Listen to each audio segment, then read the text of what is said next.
Welcome to the BX Podcast. I'm your host, Ryan Fowler, and we have another exceptional guest to share their insights and area of expertise with you on the show. Now, just before we jump into the episode, make sure you tap that follow or subscribe button on your favorite podcast app to get more BX Podcast episodes right there in your pocket. Now, if you would like to find out more about BX and attend a meeting either in person or online, head over to bxnetworking.com/locations. That's bxnetworking.com/locations.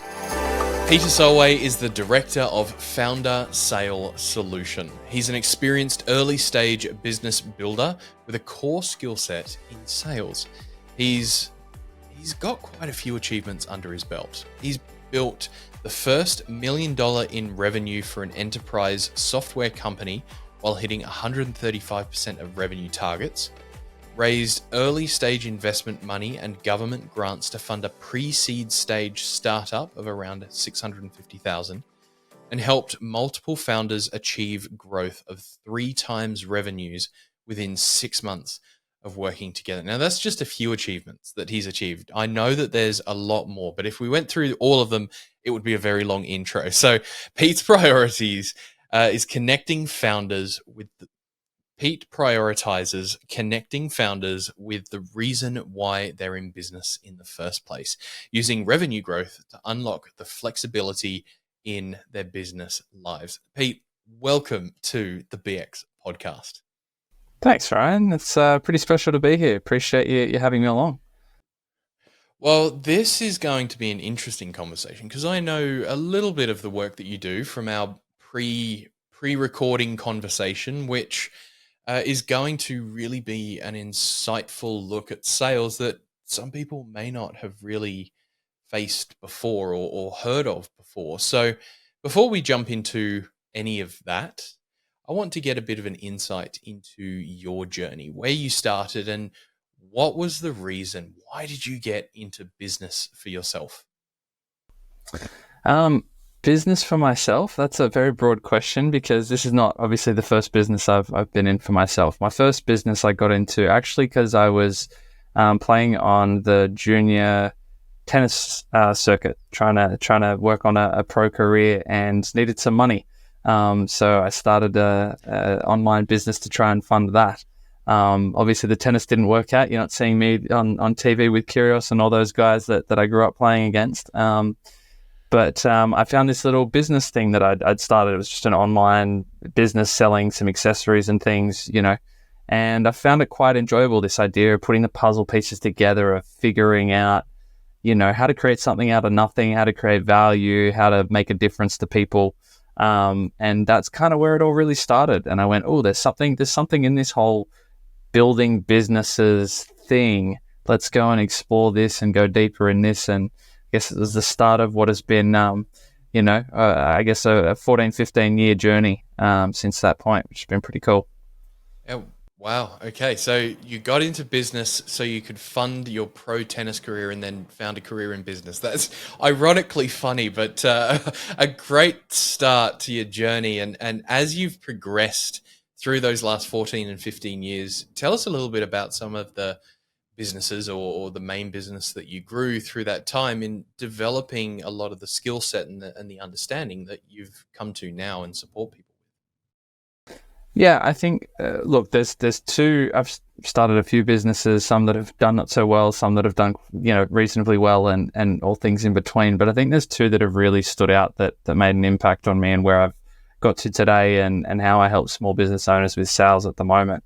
The first was let's call it a tech company, but we had a crack at that whole social media app thing, right? Like this is, over 10 years ago, we convinced a lot of wealthy people that we should give a crack at being the next social media platform. We took concepts, from across each of them and launched some pretty cool stuff. One of them wasn't too far off what TikTok actually became, but we clearly didn't execute it as well as them, did we? Because nobody's heard of the app that we gave a crack at. But when you go through that process of raising money and seeing what collects investors together and how they think and how they put money into a company and what that means for company structuring and setting up share portfolios for, for staff, and that whole process of like building something that's set up to kind of be a rocket ship or die, was a really interesting process. I was quite young as well. We had a team of 10 or 12 people, and we had everything from cultural challenges to money challenges to, execution and go-to-market challenges. Needless to say, we learned a lot of lessons. It was 3 years of just like being in the fire, in the pressure cooker of everything, right? But, learned some really insightful lessons. I'll glaze over that with just that context, because the real insights that have led to, I guess, the successful side of things that have been happening for me these days is where I joined that enterprise software company, right? I joined it with a founder who had a piece of software and like $1,000 or $5,000, like a couple of $1,000s in revenue, right? Like basically didn't even really have what I would call a business yet, right? Like some software and some people who went, oh, this is impressive, right? Which is a great place to start from versus having no software and nobody impressed, right? But until you've actually got revenue coming in the door, a process for bringing that revenue in, referenceable clients, a website, like all of that stuff was still yet to be developed, right? And so when you're the salesperson coming into it, particularly when you get sales, but you think you get sales, right? Like I got sales, I could raise money. I've made plenty of sales in the past, but I didn't get corporate sales. I didn't understand how to sell into other businesses. I didn't understand how to sell into enterprises where you've got multitudes of decision makers and stakeholders and very different buying psychology to that of a consumer. And that's really where things, got deep. We made a lot of mistakes, and luckily in that business, we'd raised a bit of cash. So we had the runway for me to live through making a few of those mistakes. And I got some really good support, as well as just trying everything. You hustle hard, you give something a real royal crack, and you've got enough time to figure out and try lots of things. You see what works, what doesn't. And you start to see some real trends in the way decision-making is made, and some patterns that lead to predictability of revenue. And that was where I really sort of went deep and learned a lot of cool stuff. There's a lot to unpack in the last two sentences that you just said. That'll probably give us everything that we need to kind of keep this conversation flowing through the next half an hour or so, because I want to start at a very high level. I'd like to get your perspective and from your experience on the difference between B2C versus B2B sales, and especially how that relates to corporates, and just what is the difference that you really noticed through, that period of learning. So B2B and B2C are a really good way to categorize sales. Within B2B, you've got selling to small business, selling to mid-market, and selling to enterprise, which are three relatable but also very different types of sales, right? Some people only kind of cut it in one or can go across all of them. I've got the experience to go across all of them. So first, to answer your question about B2C to B2B. B2C is what we've all been sold to B2C, right? Not everyone's been sold to B2B, depending on what your job is and those sorts of things. The B2C thing is you've got consumers who have discretionary money where they can choose to spend, make emotional decisions. They have, potentially one or maybe a couple of stakeholders being their partner or their kids or their family or whatever, right? But it's up to them, and they can get away with making highly emotional decisions, right?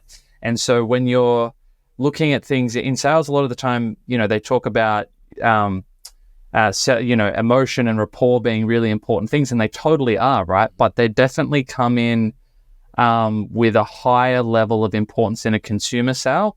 Whereas in B2B, the larger the enterprise, like the larger the business that you're selling into, the more rational stuff you have to have in there, the more risk mitigated your sale needs to be for the buyer, because they could lose their job for this, right? And it's like, if they make a bad decision, it's not something that necessarily affects their pocket, from the money spent and the lack of ROI if they make a poor decision. But it can lose their job and their reputation, because they've got to answer to other people around it. They've got to get certain outcomes out of the money that they spend, because they're not actually spending their own money, which changes the psychology completely as to how much they're willing to spend, what type of things they're willing to spend on.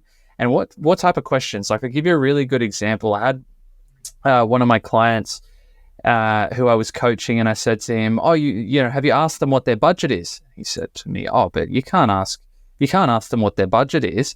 You know, they'll think I'm just going to tell them, you know, that they won't answer that. I can't do that." I said, maybe to a consumer sale, right? And I've definitely seen consumer sales where asking budget questions, there's ways to do that, and it can work to a point, right? But in business to business selling, right, when you understand that with a certain person's role title, they have a certain amount of budget availability, particularly if they're in a structured corporate organization, as an example, right? They might be able to spend up to 20 grand. If they spend over 20 grand, they have to go to their boss for approval, or they have to write a new business case, or there's no money available until next financial year, because that's when it gets topped off. Or I did a deal in a quite a large bank, right? And we knew that there was a certain threshold that if it went above, we had to go and get approval from C-level executives in the bank, right? That means 6 months extra in the sales process and all sorts of consequences, right? And so when you're selling to somebody who's got all of these consequences or rules or structures and parameters around how they're making their buying decisions, asking them about their budget or what their budget approval is up to, or what they've, you know, got access to without getting certain approvals, it really can affect the reality of whether or not they even have the capacity to buy. And it can be seen as quite a reasonable question to ask, asked in the right way at the right time, and all those sorts of things, right? There's levels of depth, so you can get into it. But this is just one example of that, where the psychology is very, very different. Well, not just the psychology and the rules, right, of spending money become very different. And therefore the conversations, the things that you can ask, and hopefully that gives you kind of a bit of a flavor for how different it is. And then, of course, it gets even more different when you go into small business, mid-market, and enterprise as well. Because, again, you know, if it's a small business owner, you know, it's their money, right? Like, it can be more of an emotional decision. Whereas if you're, you know, selling to an exec in a large organization, that rationale piece needs to be really strong and solid, and certainly good rapport and trust, and, you know, the emotional side should be there to meet things. But it changes that context, if that makes sense. Yes, it does. And being your specialty of, you know, B2B, it definitely shows and highlights that through just kind of even that one story that you've got there. And I know that there's many more around that. Let's keep a focus on B2B for the rest of this conversation, because I do know that there's a lot to it, and we'll explore a few elements. The first one that I really want to elaborate on and get you to elaborate on and highlight is this process of questioning, because I do know that there's a lot of people, and perhaps, you know, you, the person listening to this right now, is one of these people, that you've got your small business. You want to grow. You know that, you know, getting into corporates would be a huge opportunity for you, and that would be an amazing thing. But getting through that door is a hard place to get to sometimes. So you've mentioned the question of, you know, asking literally, what's your budget? There's another one that kind of popped into my mind of, you know, who will be the person that gets to make the final decision, or how many people does this have to go through? What other types of questions can people bring up in these B2B style conversations? Yeah, it's a really good call out, right? Firstly, I want to call out a way to think about good salespeople, which leads directly into answering this, right? It was a really good mentor, a sales mentor of mine, that first said to me, right, what makes a good salesperson, right? And often you hear people respond with the answer of an extrovert, someone who's charismatic, someone who can sell ice to Eskimos, blah, blah, blah. Some of those principles are true in B2C selling, right? We're talking about B2B selling. And when it comes down to it, the best B2B salespeople ask the best questions, right? So you calling out, like, what are some questions that you can ask is a really key one, right? So anyone who out there who's looking to hire a salesperson or evaluate someone's sales ability, see how well they listen and see how well they ask questions that lead to insightful understandings and perspectives, right? Because that is actually how you do sales, right? Particularly in the B2B space.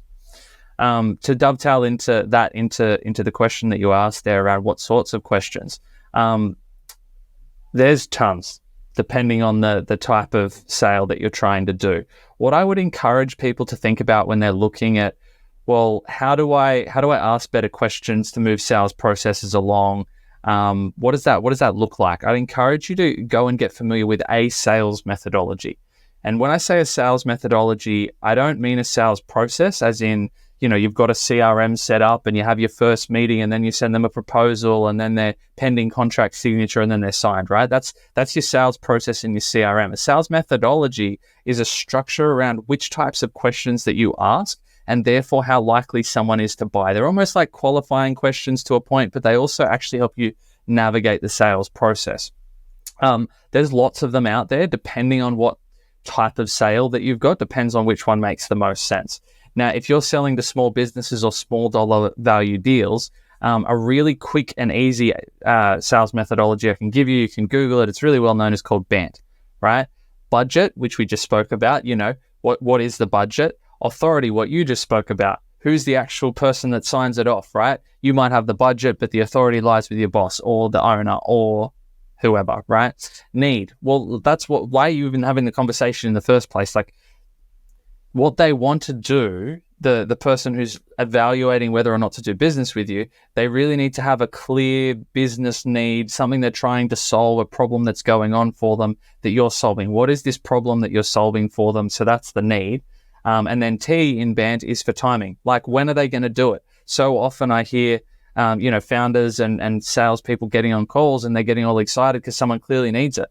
But if they don't need it for 6 months or 2 years, or they're just educating themselves about the market, the likelihood of them buying is much, much lower than someone who says, if I don't have a solution to this in 4 weeks' time, I'll lose my job. We'll miss a project deadline, et cetera, right? And that timing piece is a really critical factor that often gets missed in that first conversation, right? So anyway, that BANT framework, Google BANT, write it down, whatever you need to do. But one of the very first things that I'm doing with people making, smaller sales, that is getting them onto that BANT framework for every sale that they bring through the pipeline. So you can work out, do I invest more time, do I invest less, et cetera, et cetera. Now, that's a really good baseline structure. If you're doing sales that are, $20, $40, $50, $200,000, I definitely encourage you to go to something more sophisticated. There's stuff out there. One's called MedPick, another one that I'm trained in and really find quite helpful for small business owners that can be trained in about 90 minutes is called TAS, Target Account Selling. That's really, really useful as well. There's another really good one for consultants who are doing, selling services-based businesses called Helping Customers Succeed. That's it comes out of a book, and so you can read the book and that's all there and supportive. But if you're looking to ask good questions, dovetail that through into a sales methodology, because not only will you ask good questions, you'll have a structure that'll allow you to work out, do I double down on investing more time in this deal? Do I pull back from it and let them come to me? And how likely am I to close it? And therefore, what is my revenue predictability, right? So all of these things are like the puzzle pieces that go into making a successful B2B sales process. Hope that's helpful. Yeah, and I definitely know that it will be helpful to a lot of people listening who haven't necessarily gone through this process of looking at sales from a framework perspective and asking questions. And there's a lot of preconceived notions around sales. We won't jump into that just now because that would be a very long episode. But I know that there's preconceived notions and mindsets and all that sort of thing. There's a couple of things that I do want to dive into here, and that is, you've mentioned bringing on a salesperson. That was only a very brief mention, but this is something that I know you've got great experience in, is bringing on a salesperson. And I would like you to answer the question of when is the right time for that. But first, I'd like to explore this idea of founder's energy in sales versus a salesperson's energy in sales. What's the difference, and how can that impact on the overall sales process as well as the conversion rates? Really, really important call out, right? And I specialize in this phase of business because it is a point that stalls so many businesses from going to the next level. If the founder is relied on for all of the sales, you can only ever get to a certain point of growth, right? If you're able to figure out how to get other people doing the sales for you, even if they're doing 70, 80% of the closes that you're doing, right? You have the ability to scale. It changes the whole game if you can get through this phase in particular. To answer, what does it look like from the founder energy perspective to the salesperson's energy? As a founder, you have something that is not replicable. I need all founders out there to please understand this, right? Even if you're not great at sales, even if you hate sales, if you've started a business, you are the founder, there is kind of an energy that you bring because you understand the target market, the problem, you've had a reason for building the business, you've got a story behind you, that the fact that that's authentically coming from you gives you an edge whether or not you're good at sales or not, right?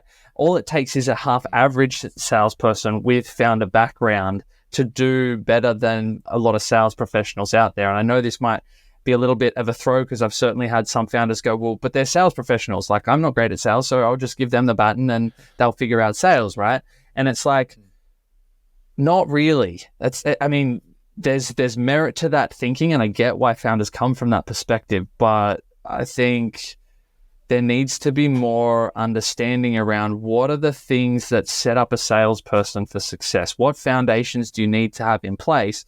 Because if we think about it, if a salesperson could sell as well as your very product, why wouldn't they be starting their own business around it, right? Like there's a reason they're a salesperson and not an entrepreneur, and there is a difference, right? Now, as you're hiring a first salesperson, you do want a more entrepreneurial salesperson. That's a whole other thing, but it's effectively someone who's had experience in small business and has certain traits, because often you see people come from large businesses and they're like, oh, I'd love to give sales a go in a small business, right? And they fail miserably, even though they're a brilliant salesperson, because they're used to having all of this support, marketing nailed, scripts, contexts, websites, a brand name, all these things that they kind of take for granted and don't realize you have to figure all of that stuff out, right? Which is a part of the entrepreneur skill set, and something that early sales and marketing people, the more that they can see where those gaps are and have that curiosity to figure it out, the better that it works. So I hope that's starting to make sense as to like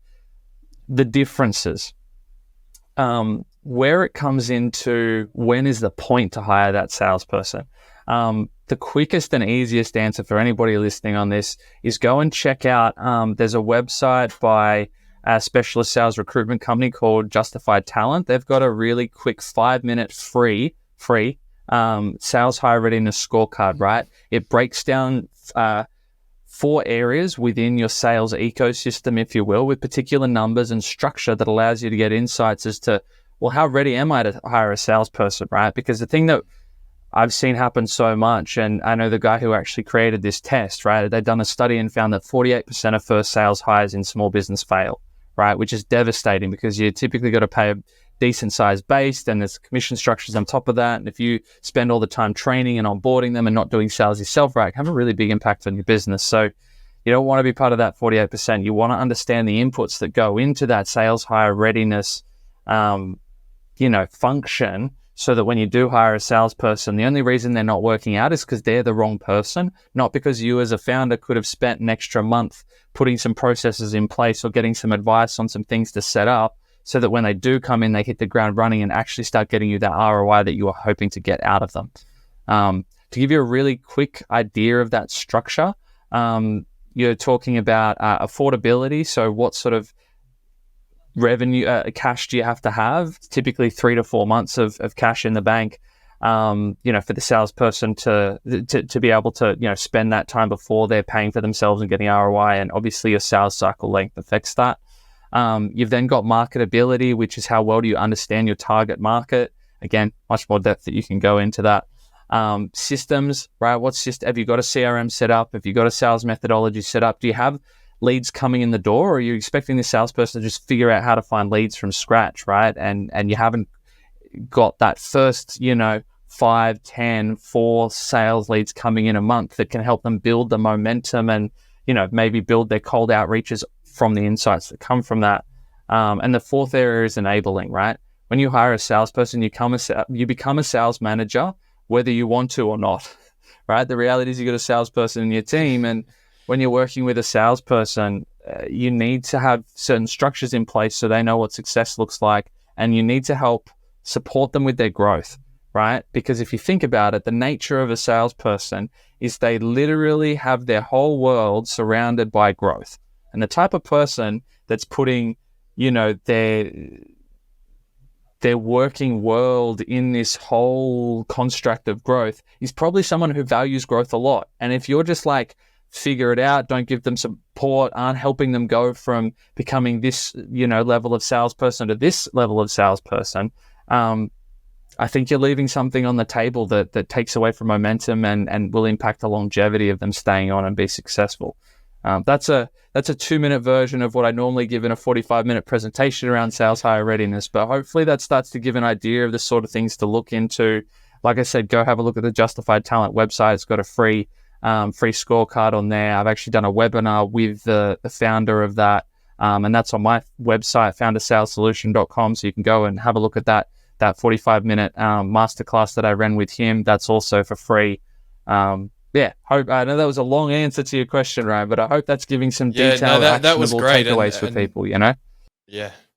And the framework is something that often doesn't get shared, especially on things like a podcast. So to have you on here and be able to share that is incredibly valuable for everybody listening.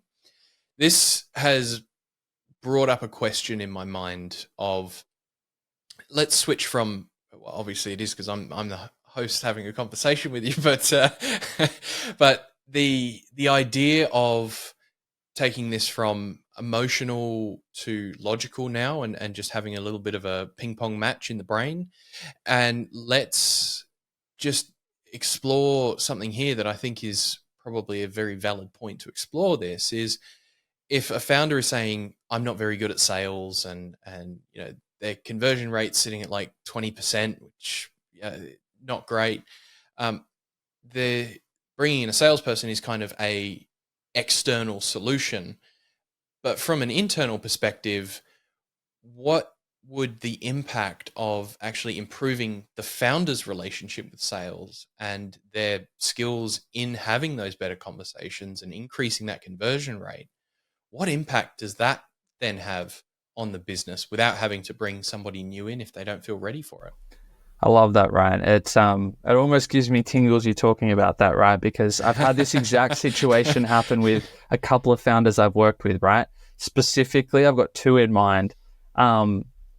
And they came to me and said, Pete, well, the first one said, Pete, can you help me hire a salesperson? The other one said, Pete, I need to grow sales. I think the way I do it is by hiring a salesperson, right? In both cases, what actually happened, now I will caveat this with, these guys are actually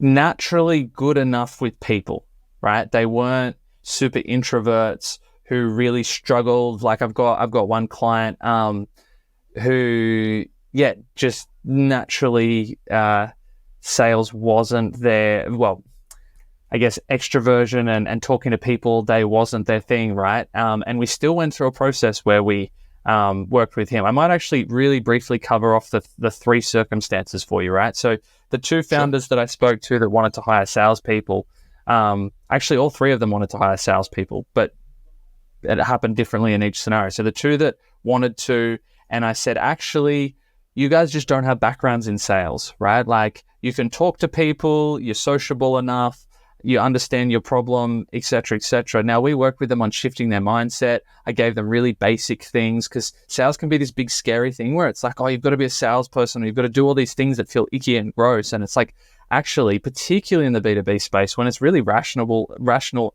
and reasonable, you can ask lots of questions that it's just a conversation, really. That's all sales is having a bunch of conversations. And we know what questions to ask, and you can do it in a way that's, not overly pushy.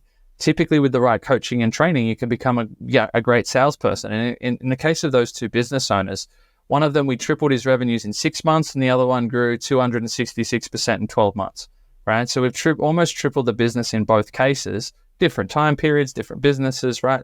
But we got them to shift from I need a salesperson to do this to actually I can go and do this. And now both of those founders, they've got all this extra growth, this extra revenue, these systems and processes. If they want to go on and hire salespeople now, the likelihood of success is like exponentially larger than where they had it in the first place.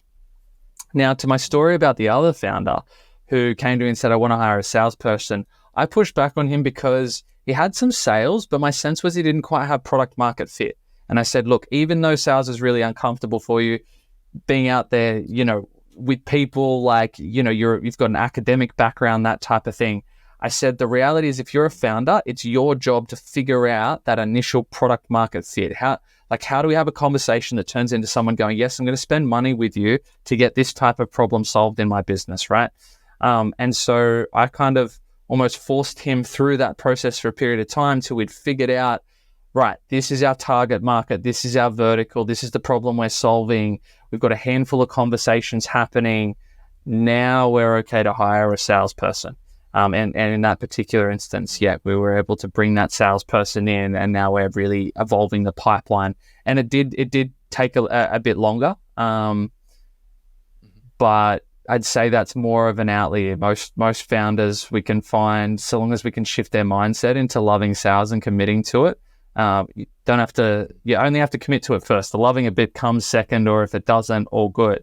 There are definitely ways through this, and it's almost like a big chessboard or puzzle, right? Of like, which piece do we put as the next step in the process? And this is, I guess, the advantage of coming from a small business owner founder background, as opposed to a lot of other sales leaders out there who've been in large organizations and, you know, walked into certain levels of foundational setup and then stacked on top, right? It's like, what are even these foundational pieces, and what order the question I get asked a lot actually is like, do I invest more in sales or marketing now?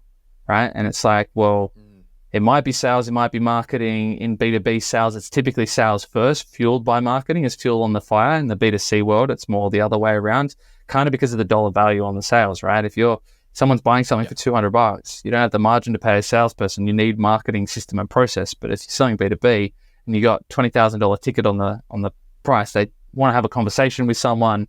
You know, you can go out there and leverage network and then use marketing to go in and close deals at higher rates. So yeah, a bit of a long answer, but all of this stuff, right? Like I hope it's sort of painting a bit of a picture as to how you can think about sales as a founder.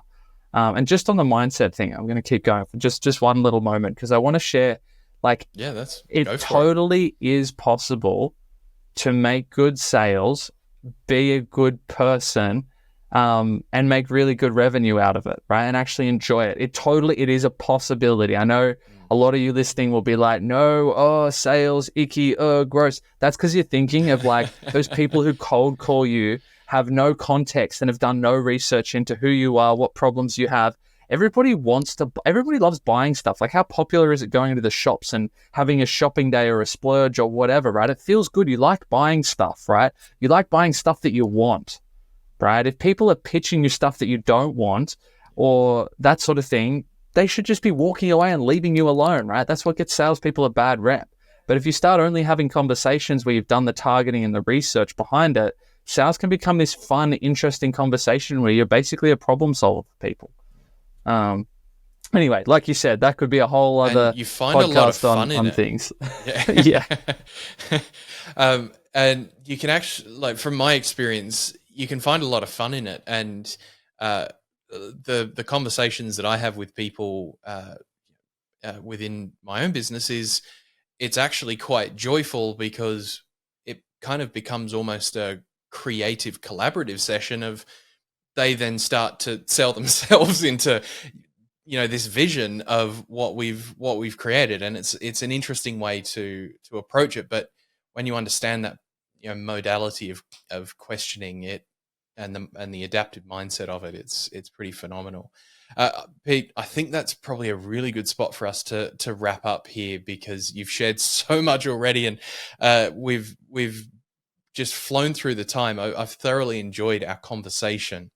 Before we go, can you share a bit more about your business, how you work with people, and how they can connect with you? Yeah, so my business founder sales solution really is that, right? Like as rational and obvious as it sounds, is helping founders figure out B2B sales, right?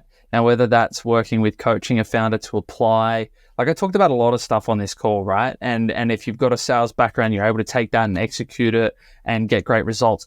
Please go ahead, use it, leverage it, right? If you're like, hey, what he talked about sounded really interesting, but how do I actually apply that? I need someone to support me through, like some of the things that I do with clients. That client in particular who said, I can't ask them what their budget is. I said, sure you can. They said, I'm not sure how to. I said, great.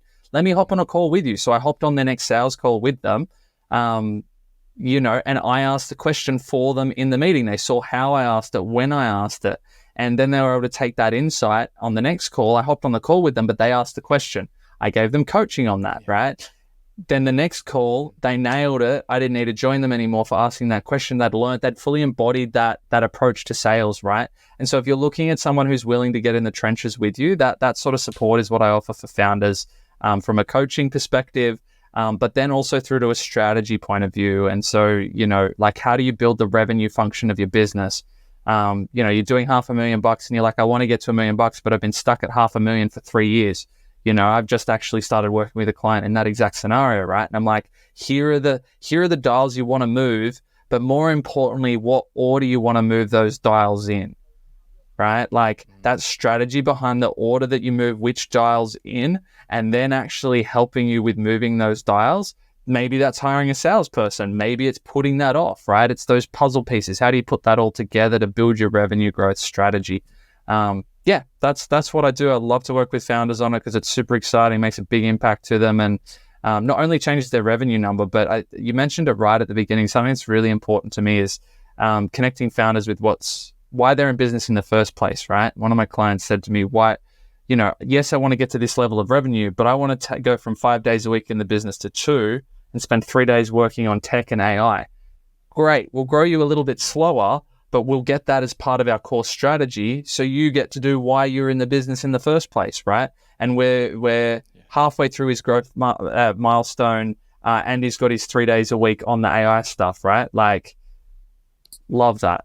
So yeah, that's what I do. That's how I get involved with people. If you'd like to have a conversation around it, have initial conversations, on the house, you can go to my website, my LinkedIn, have a chat around that, and really get a tangible direction on where you're heading to with your B2B sales. That's perfect. Thank you, Pete. We'll put a link to your website and your LinkedIn in the show notes down below so people can quickly and easily find you. It has been a pleasure to have this conversation with you on the BX podcast.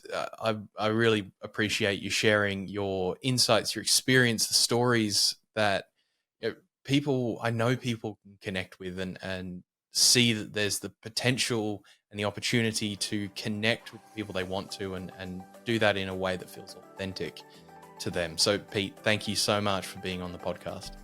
No worries at all, Ryan. It's been super fun, and I hope all the businesses out there in the BX network can take at least one thing away and move that revenue dial off the back of listening to this.